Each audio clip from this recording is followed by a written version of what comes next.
दोस्तों, इसमें कोई शक की बात नहीं।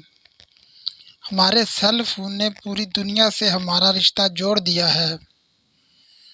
बहुत दूर-दूर के लोग जिनसे शायद रोज़े क़यामत ही मुलाकात होती, उनको हमारे बहुत करीब कर दिया है। लेकिन इसमें भी कोई शक नहीं है, जो हमारे करीब के लोग हैं, इन्हें हमसे बहुत दूर कर दिया है। कोई सलाम भी करे तो हाथ आगे ऐसे जाता है, जैसे किसी खिलौने को चाबी दी होती है। ज़रूरत इस अमर की है, हकीकी दुनिया में माइंडफुलनेस के साथ जिया जाए। और जो लोग माइंडफुलनेस के साथ जीते हैं, उनकी ज़िंदगी में डिप्रेशन करीब भी नहीं आ सकता।